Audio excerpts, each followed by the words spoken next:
She snapped at me in front of her friends. "You can't even satisfy me, let alone provide for me." I smiled, paid the bill for myself, and walked out. That night, she showed up crying, but my new girl opened the door.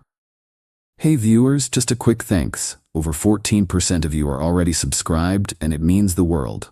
If you're new here and enjoy these stories, join the family by hitting that subscribe button. We're on the road to 10,000. Alright, so I know how this sounds, but bear with me, because this whole thing is wild. My ex-girlfriend Vanessa and I dated for about 8 months. I'm 25, she's 24. Things started good, but the last few months she'd been getting more and more demanding about money and making comments about my lifestyle. I work as a plumber and own my own business. Make really good money actually, but Vanessa always acted weird when people asked what I do. She works full-time as a manager at some upscale boutique downtown, so she's around fancy stuff all day. We live together in my house, which I own outright. Been living together for about 4 months. But lately, Vanessa's been making comments about upgrading to a bigger place or a better neighborhood. Everyone at work lives in those new downtown condos, Mike. They're so much nicer than this place. Babe, this house is paid off. Why would we move somewhere we'd have to pay rent? Because it's about more than just money. It's about lifestyle. The problems really got bad when she started hanging out with this group of girls from work. All of them dating guys with office jobs. Suddenly, Vanessa's acting embarrassed about being with a plumber. Why can't you get a normal job like everyone else? Vanessa, I own my own business. I make more than most people. It's not about money, it's about what people think. Should have ended it right there, but I thought she'd get over it. Last Friday, Vanessa texts me saying she wants to go to this new upscale restaurant downtown. The kind of place that charges $40 for a steak. I said sure, even though it's not really my scene. Great, I invited Ashley and Madison from work and their boyfriends. You'll finally get to meet them. Red flag, but I went along with it. Saturday night, we meet at the restaurant. Ashley and Madison show up with their guys who are exactly what you'd expect. Button-down shirts talking about their marketing jobs and investment portfolios. "This is my boyfriend Kevin," Ashley says. "He works in digital marketing." "And this is Brad," Madison adds. "He's in corporate finance." Then it's my turn. "This is my boyfriend Mike," Vanessa says without much enthusiasm. "He owns a maintenance company." Maintenance company, not plumbing business. Maintenance company. The whole dinner is awkward. Kevin and Brad keep talking about their careers and asking vague questions about what I do. Vanessa keeps steering the conversation away whenever they get specific. "Mike handles property maintenance for commercial buildings," she says when Brad asks directly. Which is sort of true, but makes it sound like I'm a janitor instead of a business owner. About halfway through dinner, Kevin starts talking about this vacation he's planning with Ashley. "We're looking at Bermuda for a long weekend. All-inclusive resort package." "That sounds incredible," Vanessa says. "Mike and I never do anything like that." I look at her confused. "We talked about taking a trip to Costa Rica. You said you wanted to wait until summer." "That's different. That's not like a real vacation." "What makes a vacation real?" "You know, like somewhere romantic, with nice resorts and good service." "Costa Rica has nice resorts. It's not the same thing, Mike." Ashley jumps in. "Kevin surprised me with the trip for our 6-month anniversary. It's so nice having someone who knows how to treat you right." The comment hangs in the air. I can see where this is going. "Must be nice," Vanessa says, looking directly at me. Madison decides to pile on. "Brad and I went to Napa last month. Wine country is so romantic. Much better than camping or whatever." "See, that's what I'm talking about," Vanessa says. "Some people know how to plan real dates." "Vanessa, we've been on plenty of nice dates." "Like what?" "That weekend at the lake house. The concert downtown. Dinner at Romano's last month." "Those aren't the same thing." "How are they not the same thing?" "Because they're not impressive. They're just normal." Kevin and Brad are watching this conversation like it's entertainment. Ashley and Madison are exchanging looks. "Vanessa, maybe we should talk about this at home." "No, let's talk about it now. I'm tired of pretending everything's fine. Pretending what's fine?" "Our relationship, Mike, our future." "What's wrong with our future?" "What future? You're content just running a little maintenance business forever." "It's not a little business, it's successful. Successful compared to what? Compared to most businesses. I do well. Define well. I'm getting irritated now. I make good money, Vanessa. You know this. How good? Good enough to own a house and support both of us. That's not what I asked. The table goes quiet. Everyone's staring at us. Vanessa, what do you want me to say? I want you to be honest about your limitations. What limitations? Your career limitations, Mike. Your ambition limitations. I don't have limitations. I have a successful business. Vanessa looks around the table at her friends, then back at me. Mike, you can't even satisfy me, let alone provide for me. The words hit like a slap. Ashley and Madison gasp. Kevin and Brad look uncomfortable, but also kind of interested. Vanessa, what the hell? It's true, Mike. You're not ambitious. You're not sophisticated. You're just comfortable being small time. Small time? Yes, small time. Look at Kevin and Brad. They have real careers. They understand what women want. And what do women want? Success, growth, someone who's going somewhere in life. I sit there for a second processing what just happened. My girlfriend of 8 months who lives in my house just told me I can't provide for her in front of people I've never met. Then I started laughing. What's so funny? Vanessa asks. You think Kevin and Brad are more successful than me? They have real careers, Mike. Kevin, you work in digital marketing, right? Yeah, why? What's your annual income if you don't mind me asking? Mike, don't, Vanessa warns. I make about $70,000, Kevin says. That's great. Brad, what about you? Around 85. Cool. So Vanessa, since you think I can't provide for you, want to know what I made last year? Mike, stop this. $160,000. The table goes dead silent. That's impossible, Madison says. Nope. Plumbing business is really good. Emergency calls, commercial contracts, new construction. I'm booked 6 months out. Ashley looks shocked. You make twice what Kevin makes. Yeah, but apparently that doesn't matter because it's not sophisticated enough. Vanessa's face is bright red. Money isn't everything, she mumbles. You literally just said I can't provide for you. Seems like money was pretty important 10 seconds ago. It's not about the money, it's about image. Image? Yes, image. What am I supposed to tell people when they ask what my boyfriend does? You tell them your boyfriend owns a successful plumbing company and makes 6 figures.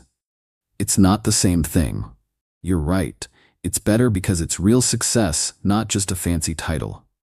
I signal the waiter over. Can I get the check, please? Mike, what are you doing? I'm paying for my dinner and leaving. You can't just leave. Watch me. The waiter brings the check. $150 for 6 people. I look at it and calculate my portion. 2 drinks and the salmon, so about $35 including tip. Mike, you always pay when we go out, Vanessa says quietly. You just told me I can't provide for you. Figured I should stop trying. I put $40 on the table and stand up. Thanks for dinner, everyone. Good luck paying for the rest. Mike, sit down. Don't make a scene. I'm not making a scene. I'm leaving. You can figure out how to split the rest with your sophisticated friends. I walked out of that restaurant, feeling like I'd dodged a bullet. Got home and sat on my couch thinking about what just happened. Vanessa had been living in my house for 4 months, eating food I paid for, sleeping in a bed I bought, and she just told strangers I couldn't provide for her. My phone started buzzing around 11 p.m. Texts from Vanessa. Mike, I'm sorry. I didn't mean what I said. Ashley had to lend me money for my part of dinner. Can you Venmo me back? Mike, please answer me. I'm getting an Uber home. We need to talk. I didn't respond to any of them. She got home around midnight and tried to talk to me, but I went to my bedroom and locked the door. Sunday morning she was gone when I woke up. Left a note saying she was staying at Ashley's for a few days while I cooled off. Sunday afternoon, I was at the hardware store getting supplies when I ran into this girl, Emma, from high school. We'd been friends back then, but lost touch after graduation. Mike? Oh my God, how are you? Emma, hey. I'm good. What are you up to? Just moved back to town last month. Got a job at the hospital as a nurse. We talked for like an hour in the parking lot catching up. Emma was smart, funny, down to earth, complete opposite of Vanessa. We should grab coffee sometime, she said. I'd like that. We exchanged numbers and made plans for Tuesday. Monday, Vanessa came by the house while I was at work and packed more of her stuff. Left another note saying she needed time to think about us. Tuesday, I had coffee with Emma. We talked for 3 hours about everything. Work, family, goals, dreams. She was impressed that I owned my own business. That's amazing, Mike. Starting your own company takes real guts. Thanks, it's been good to me. I bet. Plus you're helping people. When my bathroom flooded last year, I would have paid anything to get it fixed fast. Completely different reaction than Vanessa's. Wednesday, Emma came over for dinner. I grilled burgers and we watched a movie. She loved my house. Mike, this place is beautiful. You own this whole house? Yeah, bought it 3 years ago. That's incredible. Most people our age are still renting apartments. One of the benefits of getting into business early. Thursday, Vanessa texted asking if we could meet to talk. I ignored it. Friday, she called my mom. They'd met a few times when we were dating, so Vanessa had her number. My mom called me later laughing. Mike, some girl called me crying about how she made a mistake and needs you back. What did you tell her? I told her if she was dumb enough to be embarrassed about a man who owns his own house and business, she deserved what she got. Mom, you didn't. I sure did. Then I told her you were raised better than to chase after people who don't appreciate you. Saturday night, Emma and I went out to a nice restaurant. Real date this time. She looked amazing, and we had a great time. Natural conversation, no complaints about money or status. Mike, can I ask you something? Sure. What happened with your last relationship? You mentioned you recently got out of something. She was embarrassed about my job, thought dating a plumber was beneath her. That's crazy. You're successful and you work hard. What more could someone want? Apparently, a corporate job in an office. Her loss then. When I dropped Emma off at her place, she kissed me goodnight. First time I'd felt genuinely excited about someone in months. The next Friday, exactly 1 week after the restaurant disaster, I was working in my garage when my doorbell rang. Expected it to be Emma since we'd made plans to watch a movie. Opened the door, and there was Vanessa crying with 2 suitcases. Mike, thank God you're home. I've been thinking all week, and I know I can fix this.